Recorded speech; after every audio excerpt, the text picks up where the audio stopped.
Hello दोस्तों, good morning. स्वागत है एक बार फिर से आप सभी का Mishra ji technical YouTube channel में। दोस्तों आज है 3 मई। आज की इस वीडियो में हम लोग जानेंगे आज के दिन के सभी इंपॉर्टेंट करंट अफेयर के क्वेश्चंस के बारे में। साथ ही साथ दोस्तों हम लोग स्टैटिक जीके जीएस का भी पोर्शन देखेंगे वीडियो के एंड में। जैसा कि मैं आपको रोज स्टैटिक जीके जीएस भी पढ़ाता चलता हूँ वीडियो के एंड में, आज हम लोग गंगा नदी तंत्र के बारे में जानेंगे बहुत ही डिटेल में, बहुत ही अच्छे से।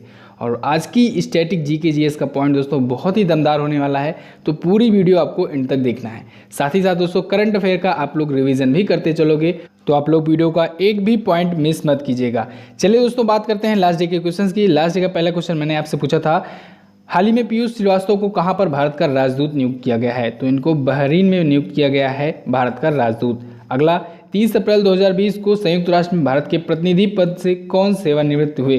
तो सैयद अकबरुद्दीन निवृत्त हुए यानी रिटायर हुए, और टीएस तिरुमूर्ति को इनके जगह पर लाया गया। दोनों क्वेश्चन के बारे में जिन लोगों ने डिटेल में और करेक्ट आंसर किया है, उन टॉप 15 लोगों के नाम मैं आपको वीडियो के एंड में बताऊंगा।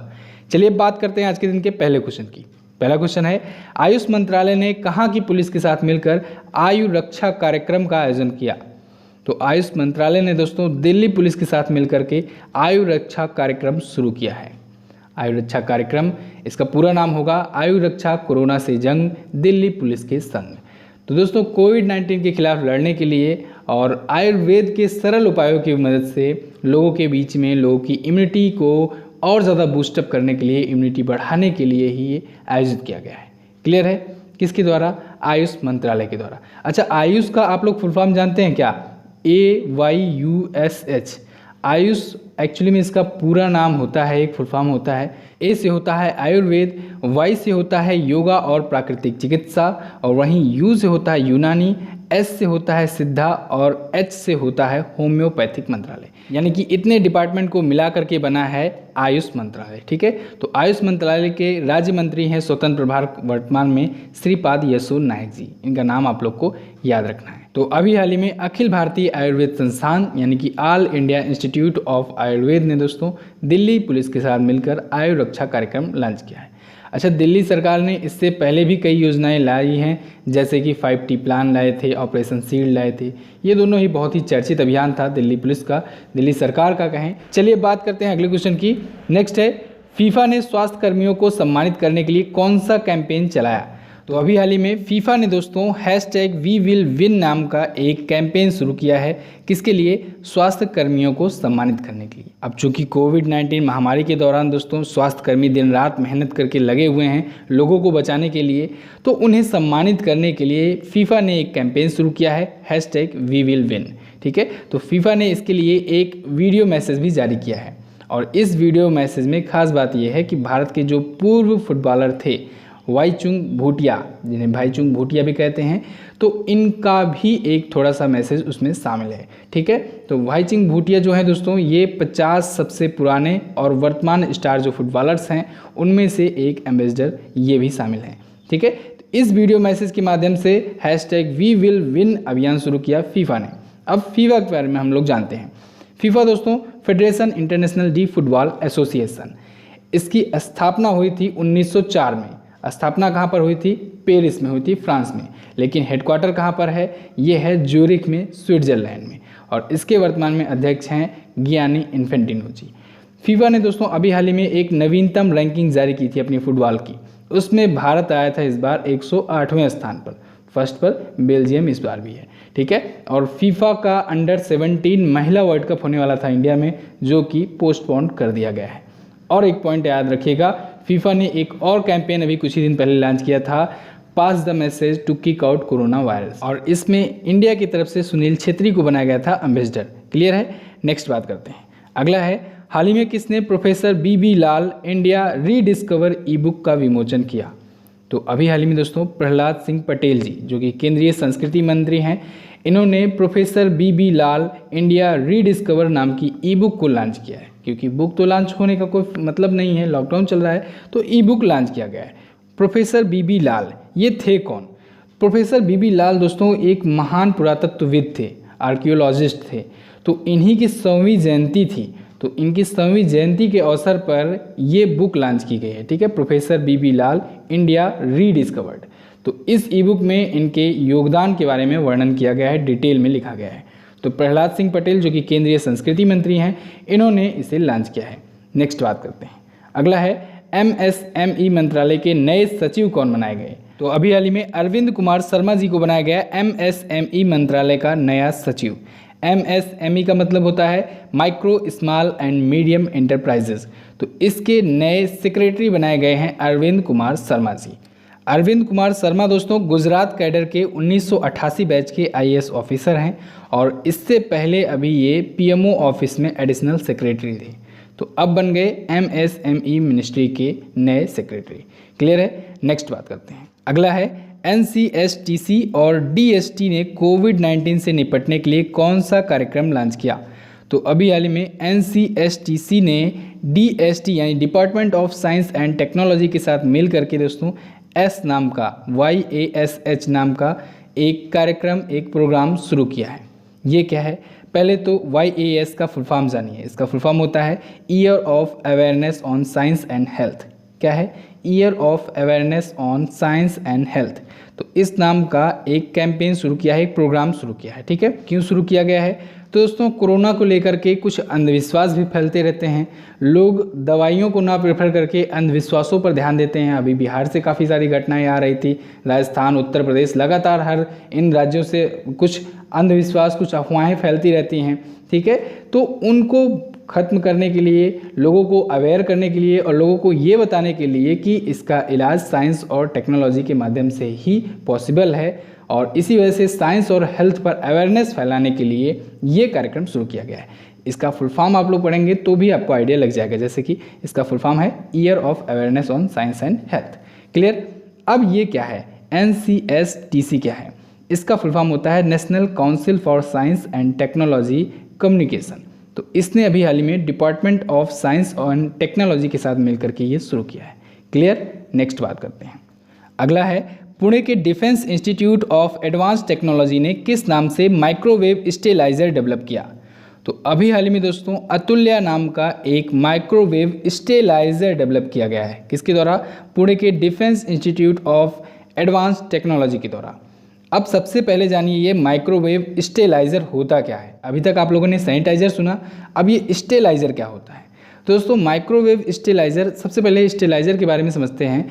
जब किसी भी सरफेस पर कोई भी वस्तु हो, उसकी सरफेस पर या किसी भी सतह पर कोई वायरस हो, बैक्टीरिया हो, फंगस हो, उन सभी को जब मारना होता है या फिर उसको डीएक्टिवेट करना होता है या किल करना होता है या कहें हम लोग रिमूव कर देना होता है उस सतह से, उस सरफेस से, तो इसके प्रोसेस को ही कहते हैं स्टेलाइजर। ठीक है, अब इसमें प्रक्रिया में होता क्या है कि हीट के माध्यम से उसको किया जाता है रिमूव।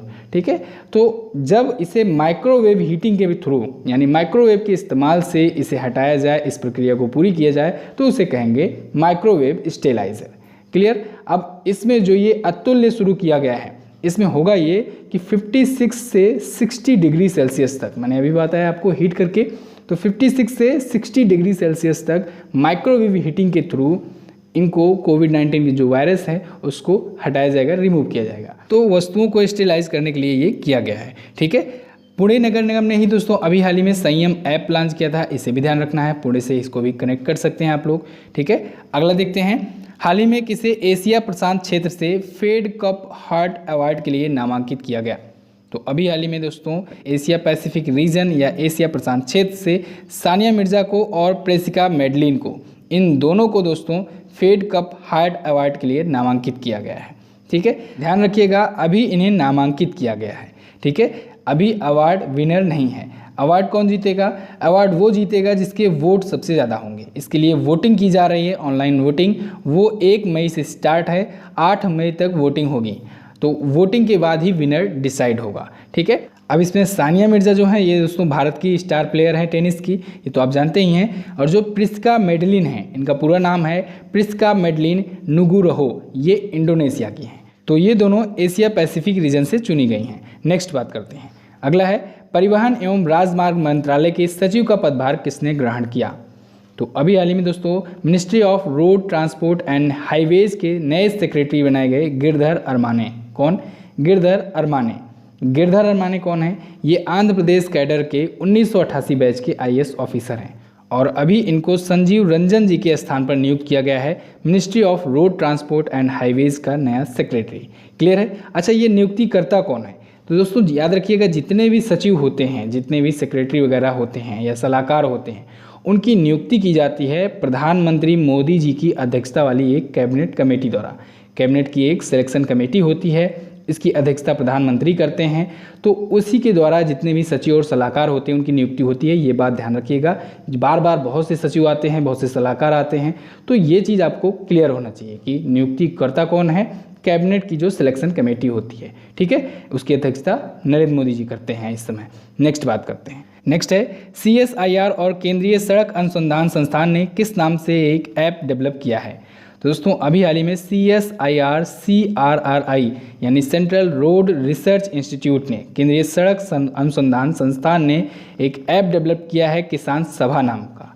ये जो किसान सभा एप्लीकेशन है, ये क्यों लॉन्च किया गया है? ये लॉन्च किया गया है दोस्तों लोगों को लॉकडाउन के दौरान जो किसान हैं उनकी फसलों को दूर दूर तक बेचने के लिए, जिससे उनकी फसलें ख़राब ना होने पाए और उनको उचित दाम भी मिल पाए और बेहतर दाम मिल पाए, खास करके क्योंकि इस ऐप के थ्रू होगा ये कि जो बिचौलिए होते हैं, बिचौलिए से संपर्क नहीं होगा, डायरेक्ट जो मंडी के डीलर हैं उनसे कांटेक्ट कराया जाएगा, ठीक है। तो जिससे जो किसान होते हैं उनको बेहतर दाम भी मिल पाएगा अपनी फसलों का और उनकी जो फसलें हैं वो दूर दूर तक बेची जा सकेंगी। तो किसान सभा ऐप का यही काम है, तो इसी के लिए अभी ये शुरू किया है। अच्छा, इस समय फसलों की बात करें तो अभी रबी की फसल की कटाई चल रही है, ठीक है। रबी की फसल कट रही है, उसके साथ ही साथ खरीफ की फसल की बुआई चल रही है। तो याद रखिएगा, इसे भी ये ध्यान रखिएगा, कभी कभी पूछ लिया जाता है कि कौन कौन से चीज़ें आती हैं, कौन कौन सी फसलें रबी की फसलें कहलाती हैं, कौन कौन सी खरीफ की, कौन कौन सी जायद की। इसके लिए कभी सेपरेट वीडियो बना दूंगा, हो सकेगा तो ट्रिक बना दूंगा आपको, ठीक है। चलिए, अब ये जो CSIR है, CSIR का ही दोस्तों एक हम लोग कह सकते हैं कॉन्स्टिट्यूएंट है ये केंद्रीय सड़क अनुसंधान संस्थान यानी सेंट्रल रोड रिसर्च इंस्टीट्यूट। तो CSIR के बारे में हम लोग जानते ही हैं, बहुत बार रिवीजन किए हैं। CSIR यानी कि council of scientific and industrial research. तो इसकी स्थापना हुई थी 1942 में, नई दिल्ली में हेडक्वार्टर है और शेखर C मंडे जी हैं वर्तमान में अध्यक्ष। नेक्स्ट बात करते हैं। अगला है, हाल ही में पद्मश्री से सम्मानित स्वतंत्रता सेनानी हेमा भारली का निधन हो गया। इनका संबंध किस राज्य से है? तो हेमा भारली जी का संबंध है असम से। ये असम की हैं और अभी हाल ही में इनका 101 वर्ष की आयु में निधन हुआ है। ये दोस्तों स्वतंत्रता सेनानी यानी कि फ्रीडम फाइटर थी और इन्हें 2005 में डॉक्टर APJ अब्दुल कलाम जी उस समय राष्ट्रपति थे, तो उन्होंने दिया था पद्मश्री सम्मान। तो ये पद्मश्री से भी सम्मानित हैं, सामाजिक कार्यकर्ता थी। और साथ ही साथ दोस्तों 2006 में इनको एक और अवार्ड मिला था, वो था फखरुद्दीन अली अहमद मेमोरियल अवार्ड। तो इसे भी याद रखिएगा आप लोग, अभी हाल ही में इनका निधन हो गया है। तो बस दोस्तों ये तो थे आज के दिन के टॉप 10 करंट अफेयर के क्वेश्चंस। आई थिंक आपको वीडियो पसंद आई होगी। वीडियो अगर पसंद आई है तो वीडियो को लाइक कीजिए, अपने दोस्तों के साथ इसे शेयर जरूर कर दीजिएगा। चलिए अब हम लोग बात करेंगे गंगा नदी तंत्र के बारे में। बहुत ही इंपॉर्टेंट है, बहुत ही मज़ा आने वाली है आपको आज की वीडियो में समझने में उसको। गंगा नदी तंत्र के बारे में बहुत ही आसानी से आपको याद भी हो जाएगा सारी चीज़ें। तो वीडियो आपको एंड तक देखना है। और दोस्तों एक रिक्वेस्ट यही है कि अगर आपने चैनल को सब्सक्राइब नहीं किया है तो चैनल को सब्सक्राइब कर लो और अपने दोस्तों से भी सब्सक्राइब जरूर करवाया करो, तभी हमारा मोटिवेशन बढ़ेगा और आपको और भी अच्छी अच्छी चीज़ें देने का प्रयास करता रहूँगा। तो कल हम लोगों ने दोस्तों कुछ बेसिक पॉइंट तो जान ही लिए थे गंगा नदी के बारे में। आज हम लोग डिटेल में जानेंगे कि कौन कौन सी नदियाँ आकर इससे मिलती हैं, ठीक है। चलिए, तो पहले तो गंगा नदी के बारे में आप लोग को बेसिक पॉइंट ये पता लग गया होगा कि अलकनंदा और भागीरथी आकर के जब मिलती हैं देवप्रयाग में उत्तराखंड में, तब बनती है गंगा नदी हमारी। ये रही गंगा नदी। गंगा नदी ये उत्तराखंड से होते हुए उत्तर प्रदेश को जाती है, फिर बिहार, पश्चिम बंगाल और उसके बाद जाकर बांग्लादेश में ये बनाती है सुंदरवन का डेल्टा और बंगाल की खाड़ी में जाकर गिर जाती है। क्लियर। अब इसके बारे में हम लोग जानेंगे कि कौन कौन सी नदियाँ कहाँ कहाँ से आकर मिलती हैं इससे। तो मैंने आपको बताया था कि सबसे लंबी सहायक नदी है इसकी यमुना नदी। यमुना नदी जैसे कि आप लोग देख रहे हैं, ये यमुनोत्री से निकलती है और आकर प्रयागराज में मिलती है, इलाहाबाद में मिलती है, ओके, उत्तर प्रदेश में। अब आप लोग देख पा रहे हैं जैसा कि बहुत सी नदियां आकर इसमें मिल रही हैं, तो हम लोग याद कैसे करेंगे? तो हम लोग इसको याद रखने के लिए दो पार्ट में इसे डिवाइड कर देते हैं, एक लेफ्ट साइड की और एक राइट साइड की, ठीक है। तो जो लेफ्ट वाली होगी पहले उसके बारे में हम लोग जान लेते हैं कि करके। फिर राइट साइड से जो जो आकर नदियाँ मिल रही हैं उसके बारे में जानेंगे। तो अब चूँकि इसका मुहाना यानी कि मुख यानी इसका माउथ जो है वो इस साइड है, तो हम लोग अपने आप को इधर अगर खड़ा करें तो लेफ्ट साइड पड़ता है ये ऊपर वाला और राइट साइड पड़ता है नीचे वाला, तो यानी ऊपर वाले को हम लोग लेफ्ट साइड से कहेंगे। ठीक है, इतना आप लोग समझिए अंडरस्टैंडिंग के लिए। चलिए, अब ये रही गंगा नदी।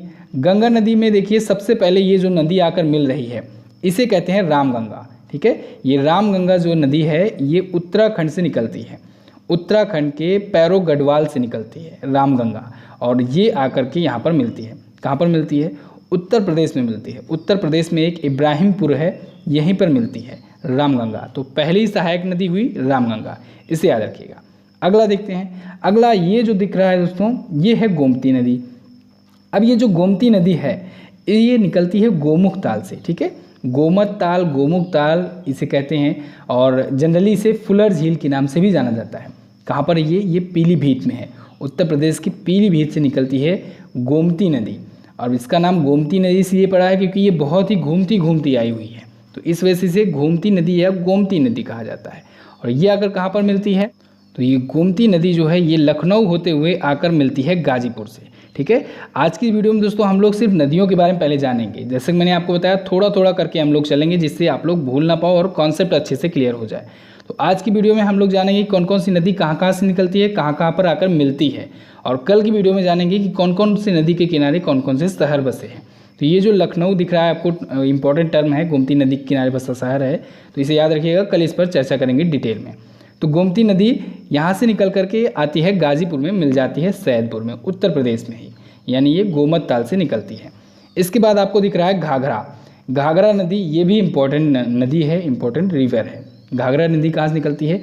ये निकल रही है दोस्तों, जैसा कि आप लोग देख रहे हैं, तिब्बत से निकल रही है। तिब्बत मैंने आपको बताया चाइना कहें या तिब्बत कहें, क्योंकि तिब्बत अब चाइना के अंदर में आ गया है। तो चाइना से होकर के ये नेपाल होती है, उसके बाद उत्तर प्रदेश में आती है, एंटर करती है, और फिर ये अंदर आकर बिहार तक आती है। बिहार में ये जहाँ पर मिलती है गंगा नदी से, तो उसे वो स्थान है दोस्तों रेवलगंज। क्या है? रेवलगंज। तो रेवलगंज बिहार में आकर के घाघरा नदी मिलती है, इसे भी ध्यान रखिएगा। ये भी गंगा नदी की ही सहायक नदी है। तो घाघरा नदी को हम लोग दूसरी सबसे बड़ी सहायक नदी कह सकते हैं। पहली सबसे बड़ी सहायक नदी मैंने अब यमुना को बताया था आपको। ठीक है, ये घाघरा जो है दूसरी सबसे बड़ी सहायक नदी है। अच्छा, घाघरा नदी तिब्बत में कहाँ से निकलती है? तिब्बत में दोस्तों एक है माप चाचुंगो ग्लेशियर, तो माप चाचुंगो ग्लेशियर से निकलती है। इसके बाद नंबर आता है गंडक नदी का। गंडक नदी की बात करते हैं हम लोग, अभी लेफ्ट साइड वाली नदियों के बारे में बात कर रहे हैं। ठीक है, इसे ध्यान रखिएगा। गंडक नदी भी दोस्तों ये निकलती है तिब्बत से ही, फिर नेपाल में एंटर करती है, नेपाल के बाद यूपी में, और फिर आ जाती है बिहार में। ये भी तो बिहार में आकर ये भी मिलती है गंगा नदी से। बिहार में कहाँ पर आकर मिलती है? तो बिहार में जो गंडक नदी है दोस्तों ये मिलती है सोनपुर ज़िले में। तो बिहार के सोनपुर में गंडक नदी मिलती है। ठीक है, लेकिन ये पॉइंट उतना इम्पोर्टेंट नहीं है। इम्पोर्टेंट क्या है? कोसी नदी। कोसी नदी को दोस्तों बिहार का शोक कहा जाता है, ये इंपॉर्टेंट टर्म है, इसे याद रखिएगा। कोसी नदी कहाँ से निकलती है? कोसी नदी भी निकलती है तिब्बत से ही, नेपाल होती है, नेपाल से होकर डायरेक्ट बिहार में एंटर करती है, ये उत्तर प्रदेश में नहीं जाती है।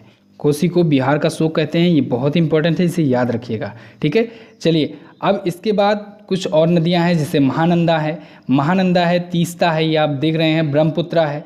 ब्रह्मपुत्र के बारे में हम लोग आगे बात करेंगे। ब्रह्मपुत्र नदी तंत्र हमने एक और पार्ट डिवाइड किया था, बताया था आपको। ठीक है, एक सिंधु नदी तंत्र, एक गंगा नदी तंत्र, एक ब्रह्मपुत्र नदी तंत्र, तो इसके बारे में हम लोग आगे बात करेंगे। तो ब्रह्मपुत्र जो है वो आकर बांग्लादेश में मिलती है, और इसके बाद इसका नाम जो गंगा नदी है ये बांग्लादेश में पद्मा के नाम से जानी जाती है, ब्रह्मपुत्र जो है वो जमुना के नाम से जानी जाती है, दोनों आकर मिलती हैं, तो फिर यहाँ पर सुंदरवन का डेल्टा बनाती हैं। अब ये जो सुंदरवन का डेल्टा है दोस्तों ये दुनिया का सबसे बड़ा डेल्टा है, इसे भी याद रखिएगा। अच्छा, सुंदरवन नेशनल पार्क भी पश्चिम बंगाल में है, उसे भी आपको ध्यान रखना है। पश्चिम बंगाल कहाँ पर है? ये रहा पश्चिम बंगाल, इधर से फैला हुआ है बांग्लादेश के पास में ही। तो पश्चिम बंगाल में ही हुगली नदी भी बहती है, और वहीं पर सुंदरवन का डेल्टा भी है, गंगा नदी भी होकर जाती है। ये सारे पॉइंट आपको याद रखने हैं। चलिए, तो ये तो हो गया लेफ्ट साइड वाला। तो लेफ्ट साइड में कौन कौन सी नदियों के बारे में आपको याद रखना है? रामगंगा याद रखनी है, घाघरा याद रखना है, गोमती याद रखना है, गंडक, कोसी, और उसके बाद तीस्ता। क्लियर है? और ये ब्रह्मपुत्र भी याद रखना है। अब बात करते हैं राइट साइड की नदियों की। दाहिने साइड पर सबसे लंबी सहायक नदी है यमुना नदी, ये आकर के मिलती है प्रयागराज में, संगम होता है जब। ठीक है, संगम इलाहाबाद में। और इसके बाद यहाँ पर दिख रहा है आपको चंबल नदी है, चंबल है, उसके बाद बेतवा है, ये तो आकर के मिलती है यमुना नदी में ही। लेकिन हम लोग इसके बारे में नहीं बात करेंगे, बात कर रहे हैं हम लोग कि गंगा नदी में कौन कौन सी नदी मिल रही है। तो हम लोग बात करते हैं ये तमसा नदी की। ये जो तमसा नदी है दोस्तों, ये मध्य प्रदेश से निकलती है।